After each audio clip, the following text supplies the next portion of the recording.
There are phrases you are using every single day that are silently destroying your credibility. And what makes this dangerous is they don't sound weak. They actually sound normal. They sound professional even. And some of them even honestly, they sound polite. But every time that you say them in a meeting or on a sales call, right? In a negotiation, in a conversation that actually matters, you are diminishing your authority.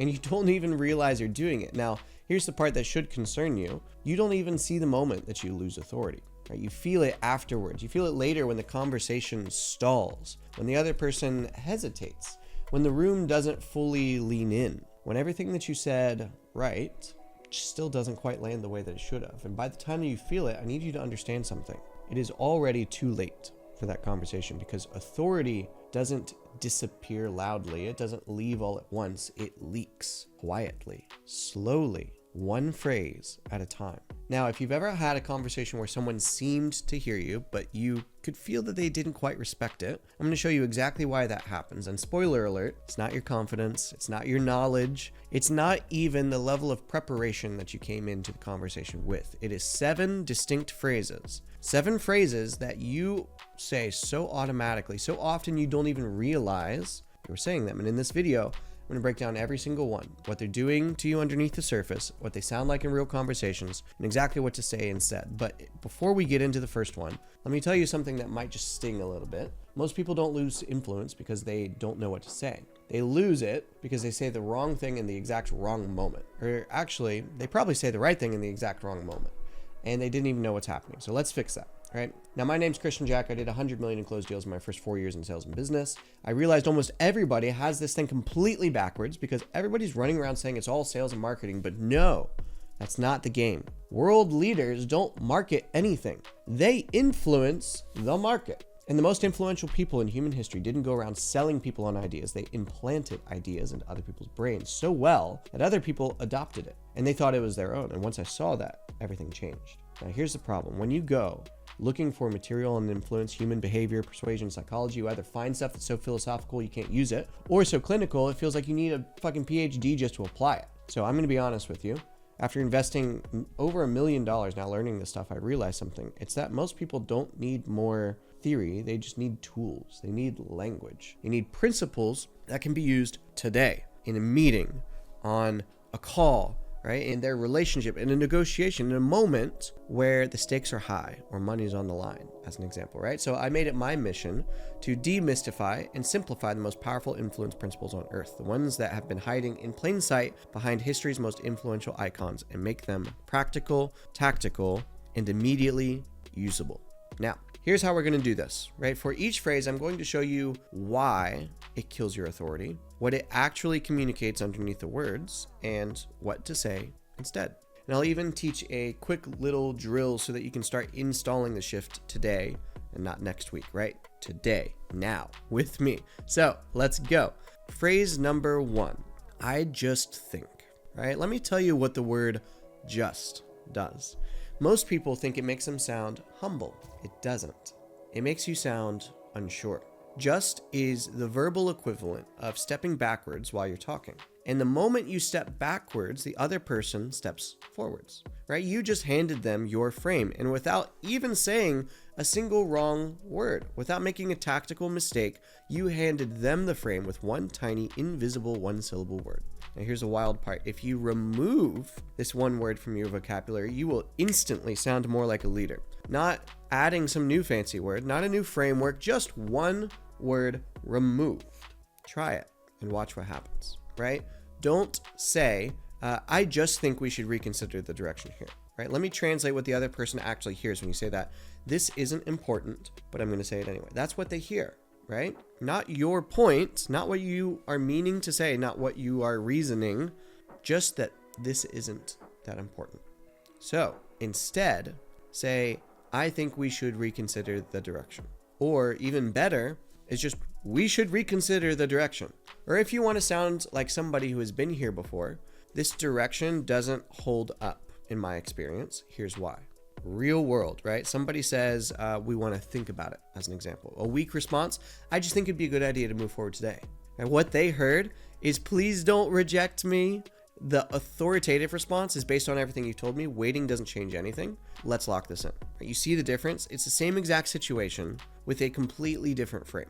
So here is your homework, right? Here's your drill. For the next 24 hours, remove the word just. Not just checking in, not just wanted to follow up, not just think about it. And when you catch yourself saying it or even thinking it, just restart the sentence. See, just restart the sentence, because every time you catch it, that's a rep, and reps are how this gets installed. Now, phrase number 2 is the one that makes highly intelligent, highly capable adults sound like they're asking for permission to exist, and most of them have no idea that it's even happening. Phrase 2 is sorry. Just one word. Again, when you didn't do anything wrong. All right, this is subtle, which is what makes it, again, so deadly. Because when you apologize for something that you didn't do wrong, when you say sorry to interrupt or sorry, can I add something? Here's what you are actually communicating. My presence is an inconvenience. And if your presence is an inconvenience, your ideas are optional. Your perspective is negotiable. Your leadership becomes something that people can take it or leave it. Now, here's what I need you to sit with. This one habit, this one single reflex, is why some of the most knowledgeable, most prepared people in the room are also the least listened to. Because it's not their knowledge, it's not their preparation, it's the invisible signal that they broadcast before they even make their point. So, the question is, how do we fix this, right? We don't say, sorry, can I add something here? Sorry to interrupt. No. Instead, you want to say something like, let me add something here, or here's what I'm seeing.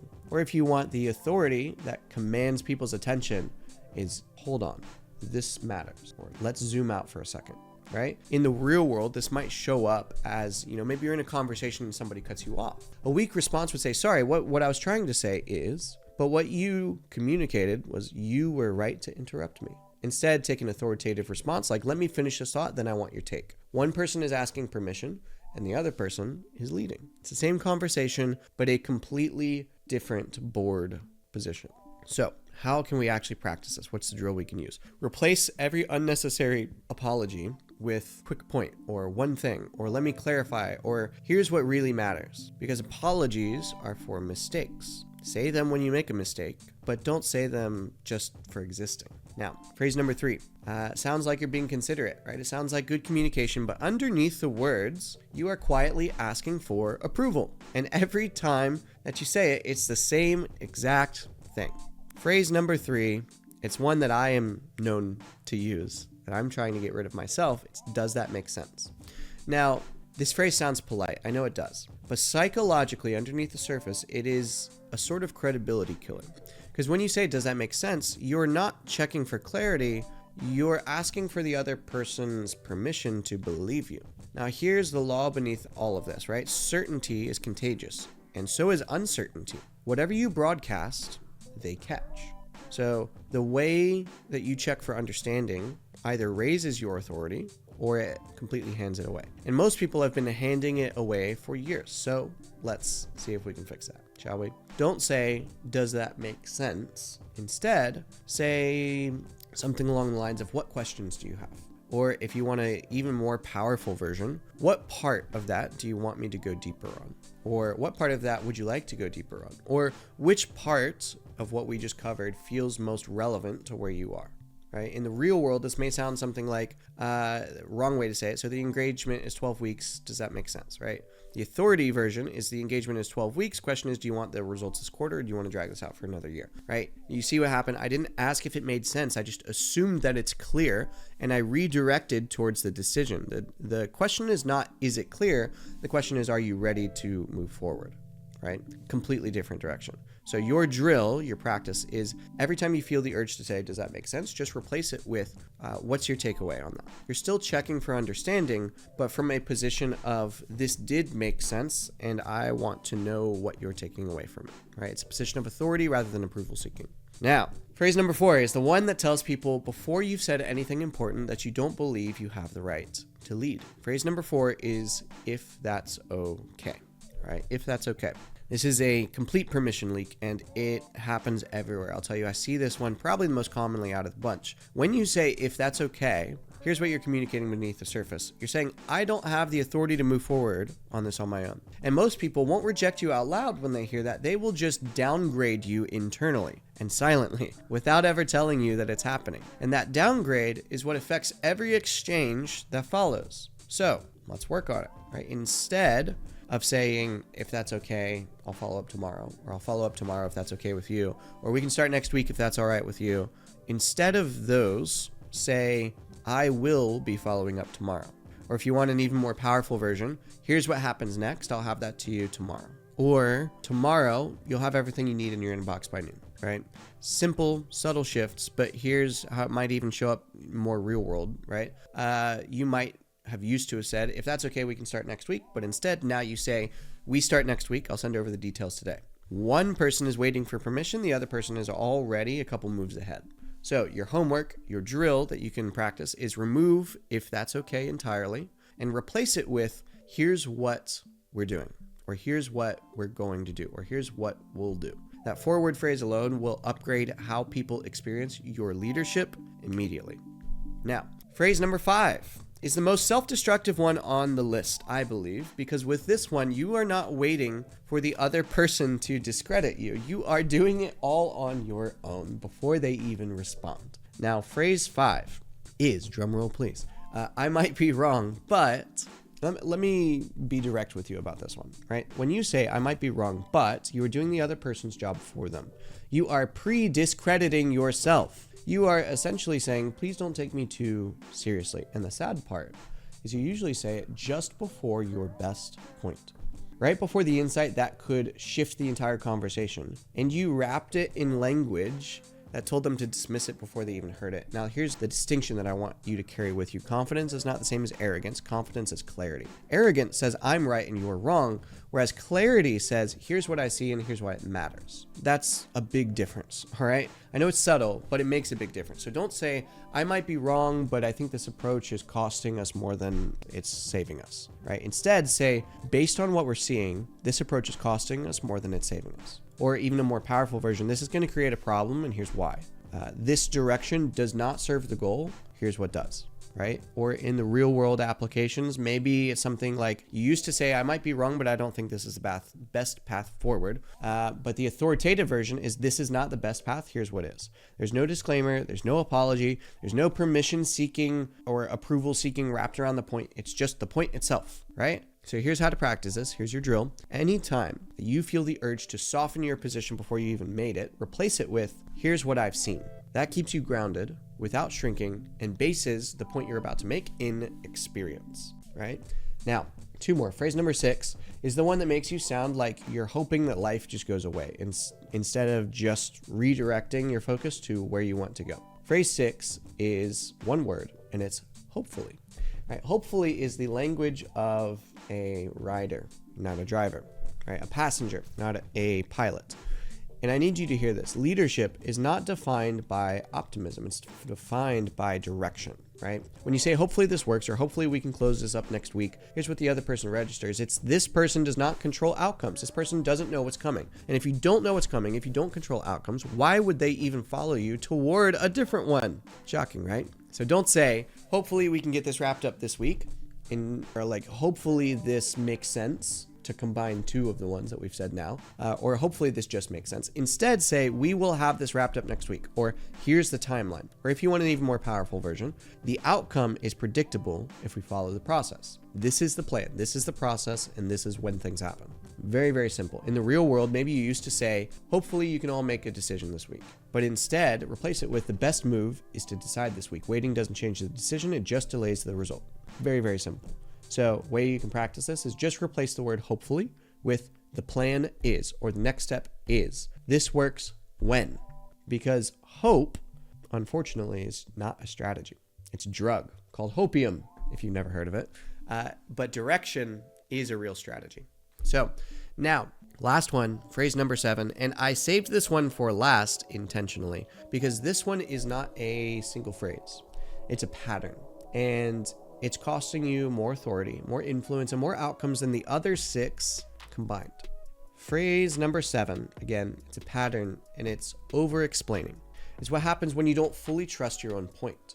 And so you keep adding words, more context, more justification, more reasoning, hoping that if you just say enough, one thing will resonate and they'll finally agree. But here's what actually happens. The more that you over-explain, the more you broadcast, the more you signal to them, I am begging for your agreement. And that's the definition of low status, because high status communication does not beg to be believed. It just states. It pauses. It lets the point breathe. And here's something I want you to remember. The moment you learn to be comfortable with silence after a strong point is when everything changes. Not just your communication, but your entire positioning. Here's what that pattern looks like. You make your point, and then you justify the justification, and then you add one more thing just to make sure they got it. And by the time you're done, they've forgotten the original point. They've registered one clear takeaway, and it's not the point, it's that this person is not sure of themselves.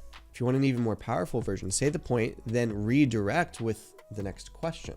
This is the right move for where you are. What would stop you from moving forward today? Or this is the direction. Are you aligned? Real world application, maybe you used to say, so the investment is $15,000, and the reason for that is because of the level of access and also the deliverables, and we have the community, and there's also the blah, blah, blah, blah, blah. New version, the investment is $15,000. If this solves the problem, it's an easy decision. If it doesn't, you probably shouldn't do it. And then you just shut up, right? The silence after you stop talking, that's where your authority lives. So your practice, your drill, your homework is after you make a significant point, I want you to count internally. 1, 2, 3. And before you say another word, that pause will feel uncomfortable at first, right? That discomfort, however, is the gap between where you are and the person you want to be. Allow yourself to just sit in it. Now, let's wrap this up. Let's bring this home. 7 phrases, just to recap, is I just think, sorry, when you didn't do anything wrong. Does that make sense? If that's okay, I might be wrong, but hopefully, and the overarching principle of over-explaining. Right? Now, none of these may sound like problems on the surface, but that's exactly why they are. Because the authority leaks that hurt you most aren't the obvious ones. They're the ones that sound normal, the ones that sound professional, the ones that have been woven into how you communicate since you were a child. And because of that, you have just become numb to them. You stopped hearing them, but now, hopefully you will. See what I did there? And here's what I need you to understand about what comes next. Awareness is the first stage, right? You now see these phrases in a way that maybe you wouldn't before. See what I did there? But seeing them is not the same as removing them. Removal happens through practice, through reps, through catching yourself in real conversations and then restarting the sentence, through the accumulation of small corrections that compound over time into a completely different way of occupying a room. That's real installation, and installation is what actually changes outcomes. So if this landed, and you're ready to go deeper than just the surface level phrases, if you want to understand the full architecture beneath every high stakes conversation you'll ever have, the Game of Influence community is linked below. It's free to join, and in there, we're not just learning this, we are installing it. I'll see you inside.